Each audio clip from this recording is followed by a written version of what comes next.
कैसे हो दोस्तों? आई होप आप ठीक होंगे। आज ज़िंदगी में पहली बार मैं आपसे पैसों की बात करने वाला हूँ, यानी आपसे हेल्प मांगने वाला हूँ। मैंने ज़िंदगी में कभी आपसे यूट्यूब की दुनिया पर पैसों की बात नहीं की, बट आज पहली बार मैं आपसे हेल्प की बात करने वाला हूँ। मेरे हाथ में आप ये मोबाइल देख रहे होंगे। जब मैंने कंपनी से मोबाइल लिया तो कंपनी क्या करती है? कंपनी ये करती है कि मोबाइल के साथ एक बुक भी देती है। और ओबियसली जब भी आप मार्केट में जाते होंगे, कोई भी सामान खरीदते होंगे, तो क्या करती है कंपनी? अपने प्रोडक्ट के साथ उसको चलाने के लिए, उसको यूज़ करने के लिए किताब देती है, राइट? तो जब मैंने ये मोबाइल ख़रीदा तो मोबाइल चलाने के लिए कंपनी ने किताब दी, और जब उस किताब को खोलते हो तो उसमें कुछ जो है निर्देश लिखे हुए होते हैं, यानी पानी से दूर रखें, जो इसका चार्जिंग टाइम है उससे ज़्यादा चार्ज ना करें, ठीक है, अनजान किसी ऐप्स को डाउनलोड ना करें, पहुँच से दूर रखें, MX मतलब चार्जिंग करते समय MX प्लेयर को आप यूज़ ना करें। इस तरह के इंस्ट्रक्शन लिखे हुए होते हैं। और जब आप उन चीज़ों का ख्याल करते हो तो कंपनी गारंटी देती है कि ये इतने साल तक, यानी 1 साल 2 साल 3 साल तक ख़राब नहीं होगा।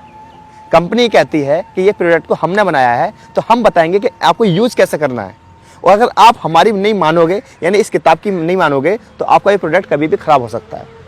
तो अगर कंपनी के अकॉर्डिंग इस चीज़ को चलाओगे, यानी किताब के अकॉर्डिंग चलाओगे, तो किताब गारंटी देती है, कंपनी गारंटी देती है कि ये 1.5 साल 2 साल 2.5 साल चलेगा। उसके बाद भी अगर कोई प्रॉब्लम आती है तो उसने सर्विस सेंटर बना रखे हैं। सेम इसी तरीके से जब आप पैदा होते हो, स्पेशली मुस्लिम की बात की जाए, तो अल्लाह ने आपको चलाने के लिए कुरान शरीफ दी है।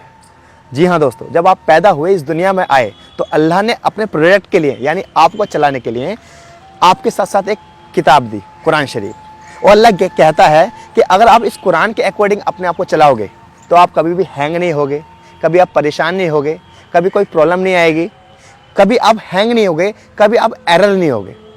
लेकिन फिर भी अगर कोई प्रॉब्लम आती है तो फिर अल्लाह ने सर्विस सेंटर बनाए हैं, जैसे डॉक्टर्स बनाए हैं, वकील बनाए हैं, थाने में इंस्पेक्टर बनाया है, जज बनाए हैं, ये अलग अलग फील्ड के डॉक्टर बनाए हैं। मेरा मैसेज क्या है आपको बताने का? हर एक फील्ड में, हर एक रिलीजियस में आपको एक किताब मिलती है। हिंदू धर्म में आपको गीता मिल सकती है, गीता के अकॉर्डिंग आप अपने आप को चलाओगे।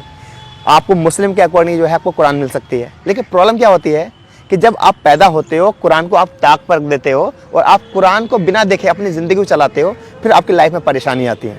फिर आपके डाइवोर्स होते हैं, फिर आपकी तबीयत ख़राब होती है, फिर आप डॉक्टर्स के पास जाते हो, तब आप किसी पुलिस के पास जाते हो, फिर आप पूरी दुनिया में जलील होते हो। इसलिए अल्लाह ने, सुप्रीम पावर ने कहा है कि अगर आप कुरान के अकॉर्डिंग चलोगे तो इस दुनिया में आप कभी भी जलील नहीं होगे। खैर, ये तो दोस्तों एक अलग मैसेज था। अब मैं आपसे हेल्प क्या मांगने वाला हूँ, इसके बारे में बात करेंगे। दोस्तों, बताना चाहता हूँ कि रमज़ान का महीना चल रहा है और रमज़ान का महीने में हम सब रोज़े रखते हैं। लगभग 15वां 16वां आज रोज़ा है। आपको पता होगा कि रोज़े में हमारी कुछ भूमिका हो जाती है। रोज़े का मीन्स बहुत सारे लोग ये समझते हैं कि खाली आपने सुबह को रोज़ा रख लिया, यानी सहरी आपने खा ली और आपने शाम को जो अफ्तारी कर ली, तो आपका फाका हो गया, वो रोज़ा हो गया। रोज़े का मीन क्या है? रोज़े का मीन को समझने के लिए ज़रूरी है कि मैं आपसे एक बात करने वाला हूँ।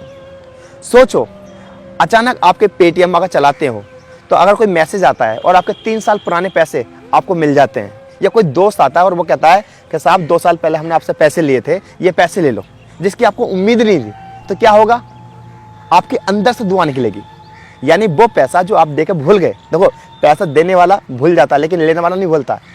सोचो, जो जितने लोग मेरी वीडियो देख रहे हैं, अचानक आपने पैसा किसी को दिया था कभी और भूल गए, उसने पैसा लौटाया नहीं, अचानक वो पैसा रमज़ान के महीने में आपको मिल जाए, तो आपकी तो ईद हो गई ना।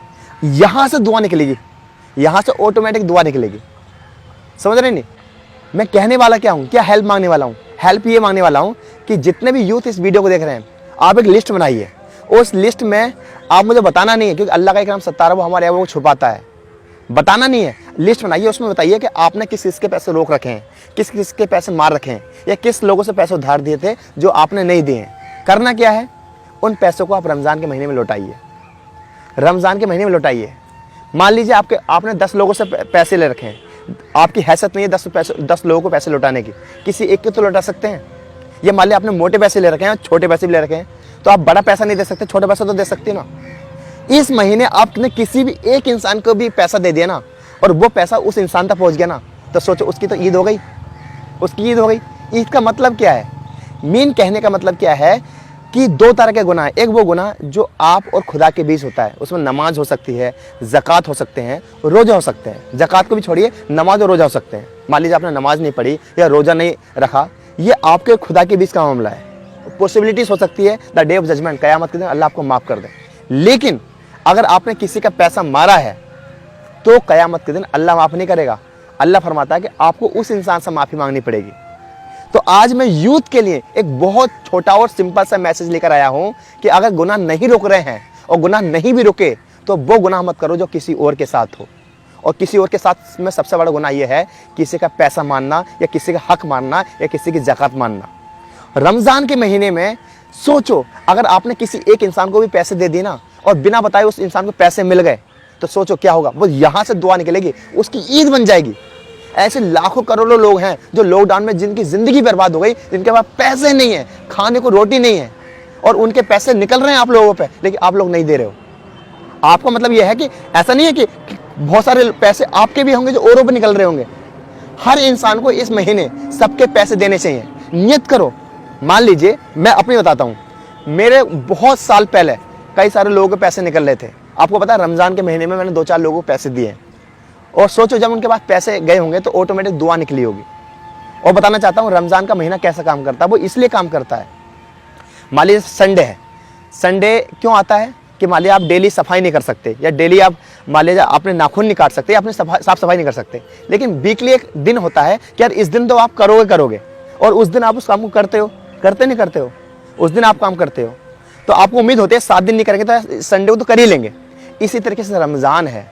अल्लाह को बताया कि यह अगर पूरे साल इसने किसी का पैसा मारा है, अगर नहीं देगा कोई बात नहीं, मैं रमज़ान का महीना रख दूंगा। हो सकता है ये रमज़ान के डर की वजह से पैसे दे दे। आपने किसी की ज़मीन मारी है, प्रॉपर्टी मारी है, किसी का हक मारा है, तो ये महीना ऐसा है कि अगर आप लौटाओगे तो कितना बड़ा सवाब मिलेगा। अगर इस महीने में नहीं लौटा सकते ना तो समझ लीजिए आपकी ज़िंदगी का कोई मकसद नहीं है। और अल्लाह चाहता है कि इस महीने आप सबके हक लौटाओ, सबके पैसे लौटाओ, और इसलिए उसने लालच भी दिया है। 70 गुना बोला है उसने। क्यों बोला कि भाई चलो एक साल में कभी ना कभी ना देगा, ना भी दिया ना, कम से कम इस महीने में तो दे देगा। इस महीने में कम से कम लालच की वजह से दे देगा और इसमें नुकसान नहीं है। अगर आपने किसी के पैसे लौटा दिए ना तो आपको 70 गुना मिलेगा। जी हाँ गाइस, ये अल्लाह कह रहा है, सुप्रीम पावर कह रहा है। और आपको पता है इस दुनिया में हर इंसान झूठा हो सकता है। सुप्रीम पावर, ईश्वर, भगवान अल्लाह, वो कभी झूठा नहीं हो सकता।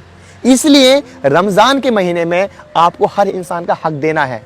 छोटे से शुरुआत करो, एक लिस्ट बनाओ। लिस्ट किसको बताओ?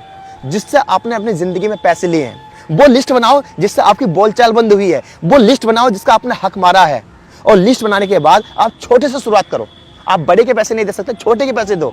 अगर आपने इस महीने किसी का हक दे दिया, किसी से बोलचाल कर ली, किसी को उसके पैसे दे दिए ना, तो समझ लीजिए आपकी ईद हो गई और ऑटोमेटिक इसकी ईद हो गई।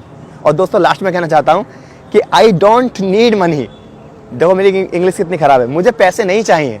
मेरा मकसद था आप मैसेज को समझे। अल्लाह का शुक्र है मेरा सब कुछ बढ़िया चल रहा है। मैं आपकी उम्मीद नहीं तोड़ूंगा। कुछ लोग सोच रहे होंगे यार आज पैसे मांगने वाला, मुझे पैसे नहीं चाहिए। बट मैं इतना हाथ जोड़ के आज आपसे हाथ जोड़ के कह रहा हूं कि जिन लोगों के हक मारे गए ना, आप उनको इस महीने हक दे दो। और ये वीडियो बनाना ज़रूरी था। इस वीडियो को आप हर ग्रुप में शेयर करें, क्योंकि अगर आप मुझसे मोहब्बत करते हो ना, इस वीडियो को आप हर ग्रुप में शेयर करें। मेरा मकसद है अगर आपके वीडियो शेयर करने की वजह से किसी एक इंसान ने भी बोलचाल शुरू कर दी ना इस महीने, किसी एक इंसान ने भी अगर आपके पैसे दे दिए, एक तरीका और कर सकते हो। मान लीजिए आपको किसी ने पैसे मार रखे हैं ना, आप उसे मेरी वीडियो भेज दो। हो सकता है वो वीडियो देखकर आपके पैसे लौटा दे, या आपने किसी के पैसे रोक रखे हैं तो आप उसे पैसे दे दो इस महीने। अल्लाह हाफिज़ दोस्तों, और मुझे आपके सपोर्ट की ज़रूरत है, पैसों की ज़रूरत नहीं है। अल्लाह हाफिज़, अपना ख्याल रखें। इंस्टाग्राम पर जरूर फॉलो करें क्योंकि 24 घंटे के अंदर हम आपको रिप्लाई करते हैं।